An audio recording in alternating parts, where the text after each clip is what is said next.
Mark நற்செய்தி அதிகாரம் 15 இறை வார்த்தைகள் 1 முதல் 20 வரை. பொழுது விடிந்ததும் மூப்பரோடும் மறைநூல் அறிஞரோடும் தலைமை சங்கத்தார் அனைவரோடும் தலைமை குருக்கள் ஆலோசனை செய்து இயேசுவை கட்டி இழுத்து சென்று பிலாத்துவிடம் ஒப்புவித்தனர். பிலாத்து அவரை நோக்கி, "நீ யூதரின் அரசனா?" என்று கேட்க, அவர், "அவ்வாறு நீர் சொல்கிறீர்" என்று பதில் கூறினார். தலைமை குருக்கள் அவர் மீது பல குற்றங்களை சுமத்தினார்கள். மீண்டும் பிலாத்து, "நீ பதிலொன்றும் சொல்ல மாட்டாயா? உன் மீது இத்தனை குற்றங்களை சுமத்துகிறார்களே" என்று அவரிடம் கேட்டான்.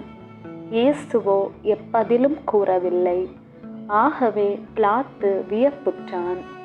விழாவின் போது மக்கள் கேட்டுக்கொள்ளும் ஒரு கைதியை அவர்களுக்காக பிலாத்து விடுதலை செய்வதுண்டு.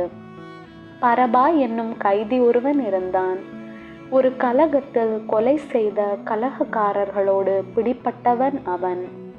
மக்கள் கூட்டம் வந்து வழக்கமாய் செய்வது போல ஒரு கைதியை விடுதலை செய்யுமாறு பிலாத்துவை வேண்டத் தொடங்கியது.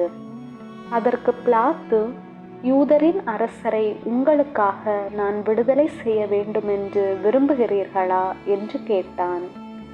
ஏனெனில் தலைமை குருக்கள் பொறாமையால்தான் அவரை ஒப்புவித்தார்கள் என்று அவன் உணர்ந்திருந்தான். ஆனால் தலைமை குருக்கள் தங்களுக்கு பரபாவையே அவன் விடுதலை செய்ய வேண்டுமென மக்கள் கூட்டத்தினரை தூண்டிவிட்டார்கள். பிலாத்து மீண்டும் அவர்களை பார்த்து, "அப்படியானால் நீங்கள் யூதரின் அரசர் என்று குறிப்பிடும் இவனை நான் என்ன செய்ய வேண்டும்?" என்று கேட்டான். அவர்கள், "அவனை சிலுவையில் அறையும்" என்று மீண்டும் கத்தினார்கள். அதற்கு பிலாத்து, "இவன் செய்த குற்றம் என்ன?" என்று கேட்க, அவர்கள் அவனை சிலுவையில் அறையும் என்று இன்னும் உரக்க கத்தினார்கள். ஆகவே பிலாத்து கூட்டத்தினரின் விருப்பத்தை நிறைவேற்றும் வண்ணம் பரபாவை விடுதலை செய்தான்.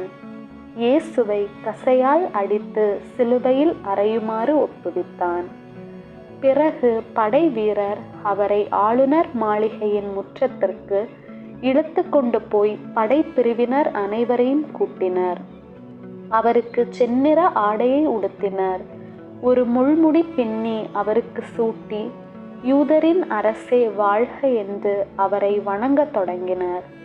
மேலும் கோலால் அவர் தலையில் அடித்து அவர் மீது துப்பி முழங்கால் படியிட்டு அவரை வணங்கினர்.